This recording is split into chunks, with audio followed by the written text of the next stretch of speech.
tal? ¿Cómo están? En esta ocasión vamos a revisar el tema de la Ley General del Estado Gaseoso. Esta ley es muy importante porque relaciona las variables más destacadas para la descripción de un gas, que es la presión, la temperatura y el volumen. Aquí tenemos la ecuación de cómo se están relacionando también esos dos estados entre el gas, el estado inicial y el estado final. Recuerden que el número 1 es para el estado inicial y el número 2 es para el estado final.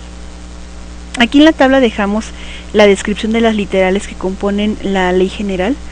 La temperatura se expresa en Kelvin, la presión en atmósferas y el volumen en litros. La presión y el volumen pueden cambiar, pero la temperatura siempre tiene que ser en una escala absoluta, en este caso Kelvin. ¿Para qué sirven las escalas absolutas? Para que ustedes no tengan valores negativos. Imagínense si estamos hablando de 10 grados bajo cero, sería menos 10 grados centígrados. Entonces nosotros ya tendríamos un valor negativo, tal vez de volumen o presión, que carecería de significado físico. Entonces vamos a manejar siempre las temperaturas en escala absoluta en Kelvin. Los subíndices ya les comenté que se refieren al estado inicial y final. Es una ley que sirve para relacionar dos estados diferentes de un gas, o sea, un estado inicial y un estado final. Y para poder aplicarla y que ustedes vean cómo se resuelve un problema, aquí les tenemos un ejemplo que dice así. Primero lo vamos a leer con calma y después vamos a ir sacando cada uno de los datos y resolviendo paso a paso. El volumen de aire en un recipiente es de 10 litros a una temperatura de 30 grados centígrados, con una presión de 30 libras por pulgada cuadrada. A eso se refiere la PSI. ¿Qué volumen ocupará si la presión baja a 20 libras por pulgada cuadrada a la misma temperatura? Muy bien. Hasta aquí vamos a revisar cuál es el estado 1 y cuál es el estado 2. Vamos a separar los datos en esas dos etapas. Primero, cuando nos está describiendo cómo estaba originalmente el sistema, aquí nos dice que son 10 litros, bueno, eso es el volumen inicial, a una temperatura de 30 grados centígrados. Aquí ya tenemos marcada la etiqueta que es la temperatura inicial. Vamos a dejar ahorita de lado la temperatura 2 y nos vamos con el resto de los datos. Con una presión de 30 pulgadas sobre libra cuadrada. Ese también es parte de la descripción del estado 1, entonces es la presión 1. La pregunta es, ¿qué volumen ocupará si la presión baja a 20 a la misma temperatura?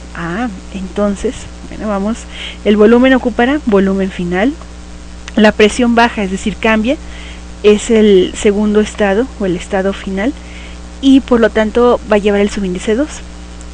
A la misma temperatura, no hay cambio entre las temperaturas, entonces temperatura 1 y temperatura 2 es la misma, por eso dejamos aquí las dos etiquetas, tanto para T1 como para T2. El paso número 1 para resolver el ejercicio después de analizar los datos es verificar que las unidades sean coherentes y hacer conversiones que sean necesarias. Por ejemplo, para la temperatura está dada en 30 grados centígrados, pues la tenemos que convertir a Kelvin, una escala absoluta. Haciendo la conversión nos da 303.15 Kelvin. Y los datos de la presión, que son 30 y 20, los vamos a transformar en atmósferas. Aquí nos da ya los datos, 2.0414 atmósferas y 1.3609. Estos datos los convertimos utilizando Google. Les vamos a dejar un video aquí en la caja de información con la liga para que ustedes lo vean cómo pueden hacer las conversiones muy fáciles. Es muy sencillo de hacerlo. Y también vamos a dejar otro video donde ustedes pueden repasar el tema de conversión de unidades haciéndolo en su cuaderno, a mano, con su calculadora. Bueno, pues continuemos.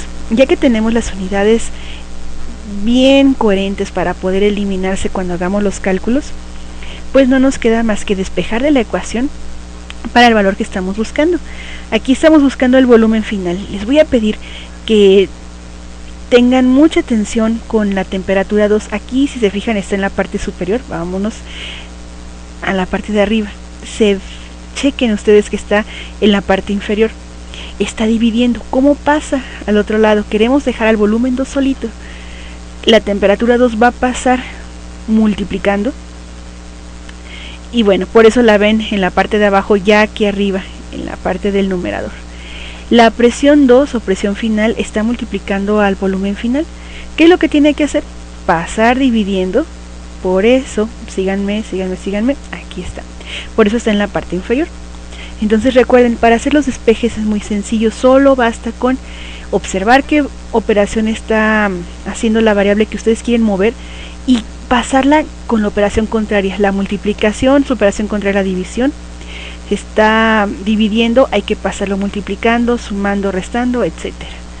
Muy bien, ya que tenemos el despeje, ahora ustedes pueden poner la ecuación así como la tengo aquí, o como la tenemos cuando ya sustituimos los datos con sus respectivas unidades. Es lo mismo que ustedes tengan el volumen final del lado derecho o el volumen final del lado izquierdo, simplemente es como si ustedes pusieran un espejo en medio de la ecuación y se reflejara, sin problema. Ahora sustituimos los datos con sus respectivas unidades. Para la presión 1 tenemos 2.0414 atmósferas del dato que ya teníamos aquí arriba cuando convertimos las 30 libras por pulgada cuadrada. Y también tenemos los litros. Aquí ya creo que pegamos esto, vamos a borrarlo para que no nos... Tenemos 2.0414, tenemos los litros, originalmente también de los datos que nos daba el problema. Tenemos las unidades de temperatura, que son Kelvin, que es la misma temperatura, recuerden, la 1 y la 2. Y el dato de presión que nos está dando el problema de 1.3609, que es la presión final. Entonces, primero vamos a revisar cómo se eliminan las unidades. Miren, tenemos atmósferas en la parte inferior y tenemos atmósferas en la parte superior. En el caso de la temperatura, tenemos los Kelvin en la parte inferior y los Kelvin en la parte superior. Entonces se elimina todo y el resultado nos va a dar en litros. Ahora lo vamos a hacer aquí con ustedes en la calculadora. Vamos a utilizar los paréntesis para que le indiquemos a nuestra calculadora de la computadora, en este caso, que queremos que haga primero, que multiplique el 2.0414 por los 10 litros, después por los 303.15, cerramos el paréntesis y le indicamos que vamos a hacer una división entre 303.15 por 1.3609. Perfecto, entonces ya le damos igual. Nos va a hacer, la ventaja de los paréntesis es que ordena las operaciones como uno quiere que la calculadora las efectúe, no como el algoritmo que ya trae programado. Entonces le damos igual y nos da como resultado 15.00367404. El resultado yo lo tengo redondeado a 4 decimales, pero no hay ningún problema. Recuerden que hay que fijarse cómo les está pidiendo el ejercicio, el examen, la tarea, el número de decimales, para que ustedes estén de acuerdo con lo que su profesor o maestra, profesora les está solicitando. Entonces pues esperamos que les haya sido de utilidad este video. Como se dieron cuenta, es muy fácil de aplicar la Ley General del Estado Gaseoso. Con mucho cuidado y mucha práctica, estamos seguros que tendrán mucho éxito. Nos vemos en otra ocasión y que estén muy bien. Hasta pronto.